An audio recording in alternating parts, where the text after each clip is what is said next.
نحمده ونصلی علی رسولہ الکریم اما بعد فاعوذ باللہ من الشیطان الرجیم بسم اللہ الرحمن الرحیم۔ تراویح کی نماز میں 17ویں پارے کے 3 پاؤ اور 18ویں پارے کے نصف کی تلاوت کی گئی۔ آپ حضرات نے تلاوت سننے کی سعادت حاصل فرمائی۔ حضرت ابراہیم علیہ السلام کی دعوت کا ذکر ہے۔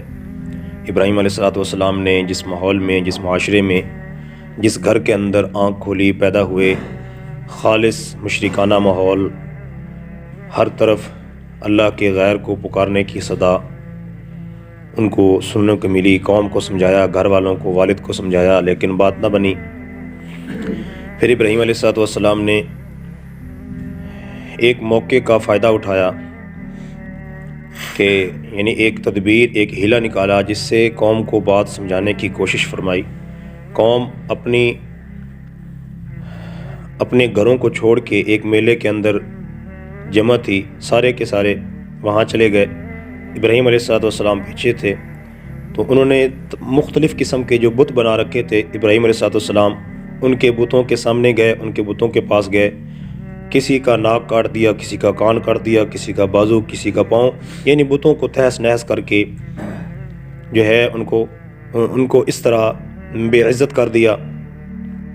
اب جب قوم والے واپس آئے تو کہنے لگے کہ ہمارے خداؤں کا یہ حشر کس نے کیا ہے؟ تو کسی نے کہا کہ یار ایک ابراہیم نامی شخص ہے، وہ ہمارے بتوں کی بڑی مخالفت کرتا ہے، وہ تو ہر وقت ان کی برائی کرتا رہتا ہے، لگتا ہے اسی نے یہ کیا ہے۔ ابراہیم علیہ السلام کو پکڑ کے لایا گیا، پوچھا گیا کہ ابراہیم کیا تو نے ہمارے خداؤں کا یہ حشر کیا ہے؟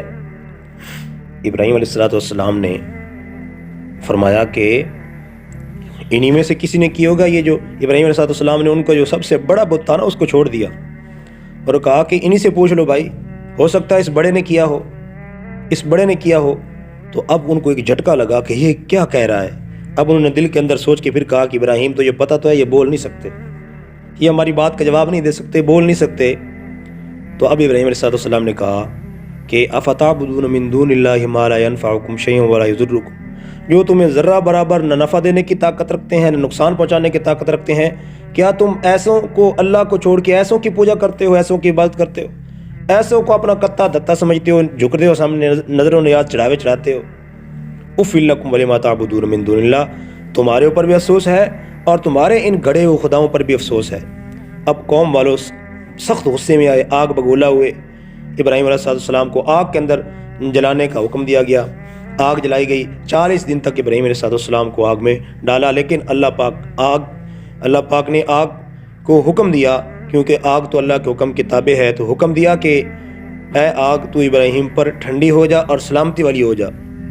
یعنی اتنی زیادہ ٹھنڈک بھی انسان کے لیے تکلیف کا باعث اور سبب ہوتی ہے، تو اللہ پاک نے اس آگ کو حکم دیا کہ اتنا ٹھنڈا بھی نہ ہو، نہ ہی اتنا گرم ہو کہ جس سے میرے خلیل ابراہیم خلیل اللہ کو تکلیف اور اذیت پہنچے۔ تو اللہ پاک نے ابراہیم علیہ السلام کی اس طرح آگ میں حفاظت فرمائی۔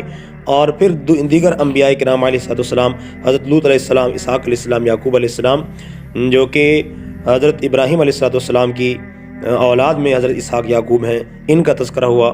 قوم لوط کی تباہی کا ذکر ہوا اور قوم نوح کے غرق ہونے کا اور نیست و نابود ہونے کا ذکر کیا گیا۔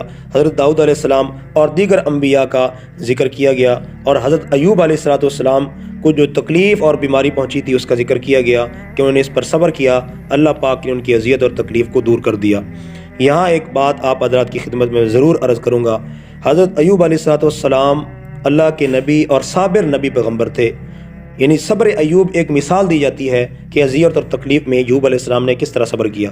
ان کے بارے میں عجیب باتیں مشہور ہیں لوگوں میں کہ نعوذ باللہ ان کے جسم میں کیڑے پڑ گئے، یہ ہو گیا، وہ ہو گیا۔ تو یہ سب گڑی گڑائی بے بنیاد باتیں ہیں۔ بس ہمارے لیے اتنا ایمان رکھنا ضروری ہے کہ اللہ کے قرآن نے کہہ دیا ہے کہ ان کو تکلیف اور بیماری تھی، کوئی بھی بیماری تھی، اس پر انہوں نے صبر کیا، ان پر آزمائش اور تکلیف تھی اللہ کی جانب سے، تو انہوں نے اس پر صبر کیا۔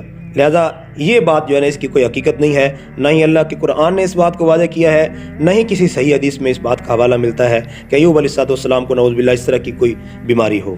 ہاں بس اللہ کی جانب سے کوئی آزمائش تھی، انہوں نے صبر کیا، اللہ پاک نے اس صبر کا بہترین پھل اور اجر عطا فرمایا۔ اسماعیل علیہ السلام، ادریس علیہ السلام، ان کا، ذوالکفل علیہ السلام کا ذکر ہے، فرمایا کہ یہ سارے کے سارے صابر لوگ تھے، اللہ کے فرما بردار تھے۔ حضرت یونس علیہ السلام کا ذکر ہے کہ اللہ نے ان کو بھی آزمایا، مچھلی کے پیٹ کے اندر چلے گئے، پھر اللہ پاک نے وہاں سے ان کو نجات عطا کی، اور ان کی دعا کا ذکر ہے، لا الہ الا انت سبحانک انی کنت من الظالمین۔ اتنی مشقت اور تکلیف میں بھی حضرت یونس علیہ السلام نے اللہ کی ذات کو پکارا، مشکل وقت میں، حاجت کے اور ضرورت کے وقت میں صرف اللہ کی ذات کو یاد کیا۔ ہمارے لیے درس اور عبرت ہے کہ مشکل اور پریشانی کے عالم میں صرف ایک اللہ کی ذات کو پکارا جائے اور اسی کو اپنا کرتا دھرتا سمجھا جائے۔ اس کے بعد اللہ کے نبی صلی اللہ علیہ وسلم کی عالمین کے لیے رحمت ہونے کا ذکر ہے کہ آپ صلی اللہ علیہ وسلم وما ارسلناک الا رحمۃ للعالمین، کہ آپ صلی اللہ علیہ وسلم تمام جہانوں کے لیے رحمت ہیں، تمام انسانوں کے لیے، نباتات، جمادات، چرند پرند، ساری کائنات کے لیے اللہ کے پیارے نبی صلی اللہ علیہ وسلم رحمت ہی رحمت ہیں۔ اس کے بعد سورۃ الحج ہے، اس میں چونکہ حج کا ذکر ہے اور ابراہیم علیہ السلام نے جو حج کا اعلان کیا تھا اور ان کی آواز کو اللہ پاک نے پوری دنیا تک پہنچایا تھا، اور جس نے آپ علیہ السلام کی آواز پر لبیک کہا وہ حج ضرور کرے گا، تو اس کا ذکر ہے۔ اس مناسبت سے اس کو سورۃ الحج کا نام دیا گیا۔ ابتدائی آیات میں قیامت کی ہولناکی، قیامت کی سختی کا ذکر ہے۔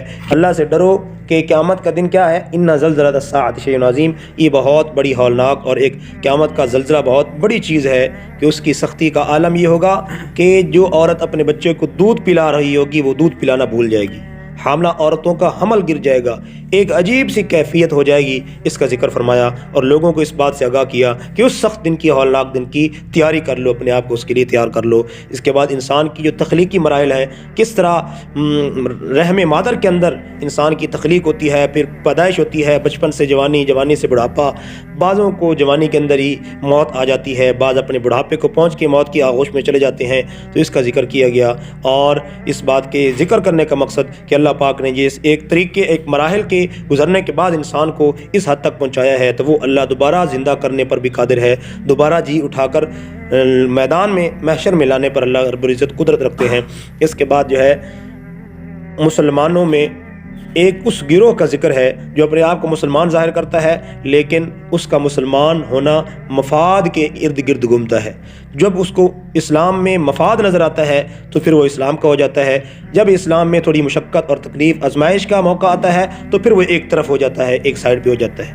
تو ایمان تو مشکل وقت میں، آسانی کے وقت میں اس بات کا تقاضا کرتا ہے کہ بندہ ہر موقع پہ اللہ کا فرمانبردار اور کامل مومن بن کے زندگی گزارے، تو اس کا ذکر کیا گیا۔ اس کے بعد ابراہیم علیہ السلام کے اعلان کا ذکر ہے، وَأَذِّن فِي النَّاسِ بِالْحَجِّ، اللہ کی جانب سے اعلان ہوا، حکم ہوا کہ آپ اعلان کیجئے۔ بیت اللہ کی تعمیر کے بعد حج کا اعلان کیا، اللہ پاک نے ان کی آواز کو پوری کائنات تک پہنچایا، جس نے لبیک کہا اللہ پاک اس کو حج کی توفیق عطا فرمائیں گے۔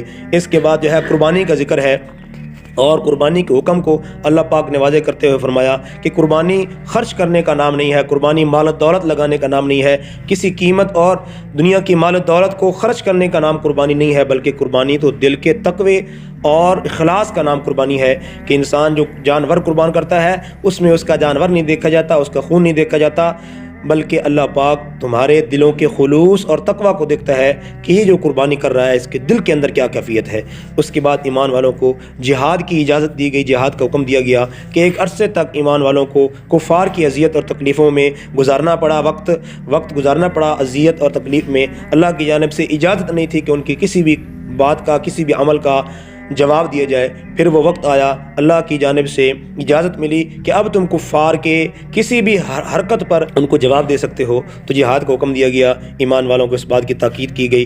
پھر جو ہے ایک ریاست قائم ہو جائے تو پھر اس میں اللہ کے احکام کی بجا آوری کی ضرورت ہوا کرتی ہے، تو اللہ پاک نے فرمایا جب تم زمین کے اندر، یعنی ایک تمہیں ٹھکانہ مل گیا ہے، اب تمہارے ذمہ ہے نماز کو قائم کرنا، زکوٰۃ کو ادا کرنا، امر بالمعروف اور نہی عن المنکر، نیکی کا حکم، برائی کے کاموں سے منع کرنا۔ تو یہ ایک ریاست کی ذمہ داری ہوتی ہے، حکمرانوں کی ذمہ داری ہوتی ہے کہ ان چیزوں کو جو ہے عمل درآمد کی صورت دی جائے، عملی زندگی میں نافذ کیا جائے۔ تو سب مسلمانوں کی بھی یہ ذمہ داری ہے کہ اللہ کے احکام، نبی پاک صلی اللہ علیہ وسلم کی تعلیمات اور شرعی احکام کا اتباع کرتے ہوئے اپنی زندگی گزاری جائے۔ اس کے بعد اللہ پاک نے اس سورت کے آخری رکوع کے اندر اپنی توحید کا پرچار کیا اور بتوں کی، اللہ کی غیر کو جو پوجا کرتے تھے، پکارا کرتے تھے، ان کی ایک خستہ حالت کا ذکر کیا۔ فرمایا کہ یا ایھا الناس ضرب مثل فاستمعوا لہ، ایک مثال بیان کی جا رہی ہے، ذرا کان لگا کے خوب توجہ دھیان سے سن لو۔ جن کو اللہ کو چھوڑ کے تم پکارتے ہو وہ ایک مکھی بنانے کی بھی طاقت نہیں رکھتے۔ مکھی بنانے کی تو کیا طاقت، اللہ پاک نے اس سے بھی کم درجے کی بات فرمائی کہ اگر یہ بتوں کے سامنے کھانے پینے کی چیزیں رکھا کرتے تھے، اگر وہ مکھی اس کھانے پینے کی چیز اٹھا کر کوئی لے جاتی ہے تو وہ اس کو واپس لینے پر قادر نہیں ہے، تو کیسے ہی جو ہے تم ان کو پوجتے ہو۔ ضعف الطالب والمطلوب، پکارنے والے وہ بھی کمزور اور لاچار ہیں، اور جن کو پوجا جا رہا ہے وہ تو ہیں بھی بس۔ تو اللہ پاک نے اس طرح ان کو بات سمجھائی کہ سب کچھ کرنے والی ذات اللہ کی ذات ہے۔ اس کے بعد ایمان والوں کو تنبیہ کی گئی کہ تم اللہ کی جانب سے مسلمان ہو، تمہیں مسلمان کہا جاتا ہے، لہذا تمہارے ذمے اللہ کے احکام، نماز کا قائم کرنا، زکوٰۃ ادا کرنا، اور اللہ کی رسی کو مضبوطی سے تھامے رکھنا، اتحاد اتفاق سے رہنا، یہ ایمان والوں کی ذمہ داری ہے۔ اس کے بعد 18واں پارہ شروع ہو رہا ہے سورۃ المؤمنون سے۔ سورۃ المؤمنون میں مومنین کی، ایمان والوں کی چند صفات کا ذکر ہے۔ ابتدائی آیات کے اندر اللہ پاک نے فرمایا کہ مومن کامیاب ہے۔ اب کون سا مومن؟ مومن کی صفات اللہ نے 7 صفات ذکر کی ہیں، اور اس کے بعد اللہ نے جنت کا سرٹیفکیٹ عطا کیا ہے کہ جو مومن ان صفات کو اپنا لے گا اس کا ٹھکانہ جنت ہے۔ اللہ نے ان کو جنت کا وارث بنا دیا ہے۔ پہلی صفت نماز کا قائم کرنا، بے جا لغو کاموں سے اعراض کرنا، زکوٰۃ کی ادائیگی کرنا، اور عفت اور پاک دامنی والی زندگی اختیار کرنا۔ اسی طرح جو ہے امانت کی پاسداری کرنا، عہد و پیمان کو پورا کرنا، نمازوں کو ان کے وقت پر باقاعدہ اہتمام سے ادا کرنا، یہ چند صفات جو اپنا لے گا، اللہ پاک فرماتے ہیں اولئک هم الوارثون الذین یرثون الفردوس هم فیہا خالدون۔ اللہ نے ان کو جنت الفردوس کا وارث بنا دیا، ہمیشہ کی زندگی اس میں عطا کر دی گئی۔ پھر انسان کی تخلیقی مراحل کا ذکر کیا گیا، کس طرح انسان پیدا ہوا، پھر اس کی جوانی، بچپن، بڑھاپا، پھر اس کی موت۔ تو اللہ پاک نے یہ بات بیان فرما کے انسان کے ضمیر کو جھنجھوڑا کہ دوبارہ جی اٹھنا اور دوبارہ زندہ کرنا اللہ کی قدرت سے باہر نہیں ہے، اللہ اس چیز پر قادر ہے۔ پھر دلائل کا ذکر کیا گیا، زمین و آسمان کی تخلیق اور چند نعمتوں کا ذکر کیا گیا جس سے انسان نفع حاصل کرتا ہے، اللہ کی توحید کی طرف متوجہ کیا گیا ان کو ذکر کر کے۔ پھر جو ہے اس دلائل، تشریعی تکوینی دلائل کے بعد پھر اللہ پاک نے سابقہ انبیاء اور ان کی قوموں کی تباہی کے واقعات ذکر کیے۔ نوح علیہ السلام کی قوم، ان کی دعوت اور پھر ان کی تباہی، کشتی کے اندر ان کا سوار ہونا، اور قوم نوح علیہ السلام پر پانی کا عذاب، طوفان پانی کا، اور اس کی تباہی کا ذکر کیا گیا۔ پھر جو ہے موسیٰ علیہ السلام اور ہارون علیہ السلام کی دعوت، فرعون کی تباہی کا ذکر اور اس کے تعجب کا ذکر کیا گیا۔ پھر اس صورت کے آخر کے اندر اللہ پاک نے 2 گروہوں کا ذکر کیا۔ ایک وہ گروہ جو ہے، وہ گروہ جو کامیاب اور سعادت مند لوگوں کا گروہ ہے۔ اللہ پاک نے فرمایا کہ یہ سعادت مند لوگ وہ ہیں جنہوں نے میرے احکام کی پابندی کی، اپنی خواہشات کو دبا کے رکھا اور میری شریعت کی پاسداری کرتے ہوئے زندگی گزاری۔ ان کا ٹھکانہ جنت ہے، اللہ کی رضا ان کو مل چکی، اللہ کی طرف سے کامیابی کا پروانہ ان کو مل چکا، نجات کا پروانہ مل چکا، ہمیشہ ہمیشہ خوش و خرم جنت والی زندگی ان کو عطا کر دی جائے گی۔ دوسرا گروہ بدبختوں کا گروہ ہے جنہوں نے دنیا کے اندر سرکشی کرتے ہوئے، تکبر غرور کرتے ہوئے اللہ کے احکام سے روگردانی کی، اہل ایمان کا، اسلام کا، ایمان والوں کا مذاق اڑاتے رہے، ان پر تمسخر کرتے رہے، جملے کستے رہے، تانے کستے رہے، بیٹھ کر باتیں بناتے رہے۔ ان کا ٹھکانہ جہنم ہے، ہمیشہ ہمیشہ ان کو جہنم کا سامنا کرنا پڑے گا۔ یہ اس جرم کی پاداش ہے کہ اللہ کے احکام کو روندنے کی وجہ سے، اللہ کی قائم کردہ حدود کو پھلانگنے کی وجہ سے ان کا یہ حشر ہوا، ان کا یہ جو ہے ان کے ساتھ معاملہ کیا جا رہا ہے کہ آج جو ہے ان کو رسوائی، ذلت اور جہنم کے عذاب کا سامنا کرنا پڑ رہا ہے۔